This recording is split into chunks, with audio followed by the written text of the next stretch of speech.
En 1982, un terrible conflicto estalló en Medio Oriente cuando las fuerzas de defensa de Israel invadieron el sur del Líbano para expulsar a las células de la Organización por la Liberación de Palestina de dicho país.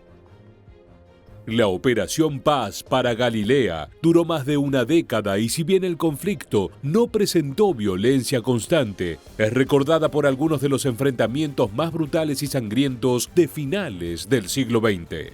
Entre ellos destaca una impactante batalla aérea, conocida como la Operación Dragstore, en la cual la Fuerza Aérea Israelí se propuso destruir una compleja red de sistemas antiaéreos prestados por Siria a los musulmanes.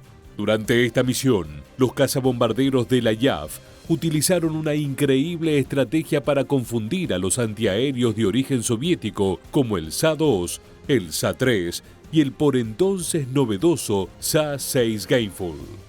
Pero no sería tan fácil. Los sirios lanzaron todos sus escuadrones de MiG para contrarrestar el ataque y debieron verse las caras con los F-15 y F-16 de Israel. Acompáñanos en un nuevo episodio de Aviación Militar para conocer todo detrás de la apasionante y explosiva Operación Dragstore. Para hablar del mayor enfrentamiento aéreo en la Guerra del Líbano, primero debemos remontarnos a 1976, cuando la guerra civil golpeaba al país árabe con toda su fuerza y la sociedad se dividía entre quienes apoyaban a un régimen católico y los que clamaban por un Estado musulmán. En este turbulento contexto, Siria decidió cruzar la frontera libanesa con el objetivo de apoyar a los rebeldes musulmanes y a la OLP, la Organización para la Liberación de Palestina. En la era de la Guerra Fría, los sirios ostentaban un más que decente arsenal de origen soviético que les dio la confianza necesaria para lanzar varias campañas tras sus bordes geográficos según sus intereses políticos.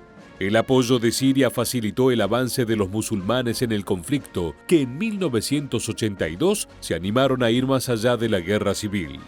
A finales de mayo lanzaron una campaña de bombardeos contra el norte de Israel, que duró 12 días y dejó 60 civiles muertos. La respuesta por parte de los israelíes fue inmediata. El 6 de junio, 6 divisiones mecanizadas de sus fuerzas de defensa cruzaron la frontera libanesa con un cuerpo de 60.000 soldados y 500 tanques de guerra.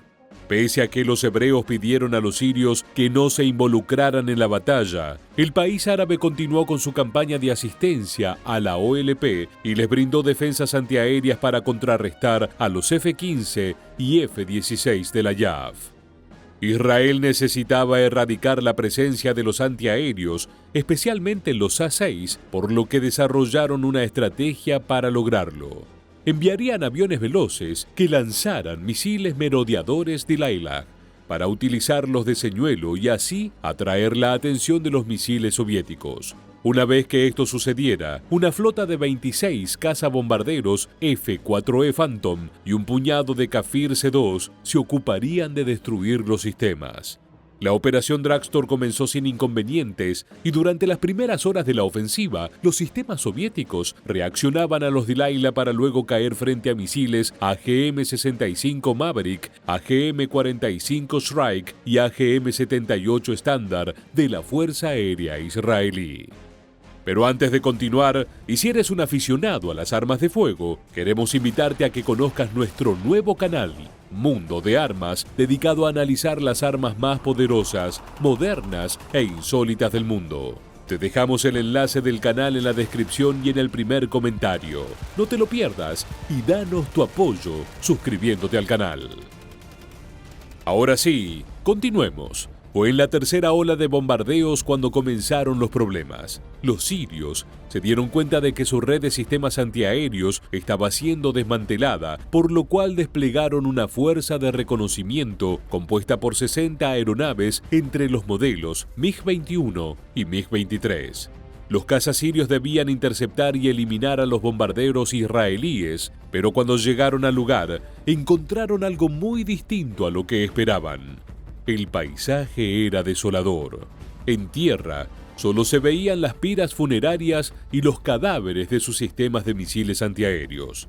En el cielo, una amenaza aún mayor. Las flotas de escolta de la Fuerza Aérea de Israel, compuesta por decenas de F-15 Eagle y F-16 Fighting Falcon. Pese a que se encontraban en absoluta desventaja, los sirios se lanzaron al ataque. Tal vez si hubieran contado con MiG-25 o 27, podrían haber tenido alguna posibilidad. Pero lo cierto es que las aeronaves occidentales de Israel superaban en todos los aspectos importantes, como la aviónica y el sistema de apuntado a los cazas soviéticos de Siria. Los sirios contaban con misiles de guía infrarroja, lo que los obligaba a ubicarse en posición de tiro detrás de los adversarios para tener una posibilidad de acertar. Del otro lado, las aeronaves de origen norteamericano contaban con los misiles Phaeton 3 de Rafale, guiados por sensores electro-ópticos y con medidas contra infrarrojos.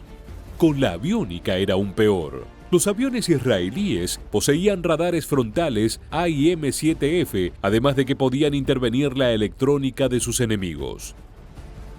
Poco después de la batalla en el Líbano, un piloto sirio reportó: "Cuando nos acercábamos a 10 o 15 kilómetros del enemigo, nuestros radares se apagaban y perdíamos todos los medios para detectarlos. La interferencia intensa no se concentró solo en nuestros radares, sino también en nuestras comunicaciones con el control de tierra". Pese a estar casi ciegos en los aparatos y con misiles de la generación pasada, los árabes arremetieron contra los F-15 y F-16 de Israel y se involucraron en una épica dogfight que pobló los cielos libaneses con fuego y metal ardiendo. El primer día de combate representó una pérdida de 14 aviones para los sirios, lo cual sería una dura derrota, pero no la última. La segunda jornada comenzó con los cazabombarderos de la IAF interceptando nuevamente los AM soviéticos de Siria. Quedaban solo 2 baterías antiaéreas activas e Israel no pretendía dejar ninguna a salvo. Nuevamente, los israelíes utilizaron los misiles del Laila como estrategia para confundir a los sistemas sirios, pero esta vez los MiGs enemigos estaban preparados para defender los AM e interceptar a los Phantoms y Kafir-C2. La primera flota se lanzó en persecución, primero con las flotas de MiG-21, acompañadas por algunos Su-22, para que más tarde los MiG-23 pudieran enfrentar a los F-15 Eagle luego de atravesar la primera línea de choque. Pero nuevamente fue una masacre. Los hebreos lograron destruir los A-6 y se retiraron con la victoria.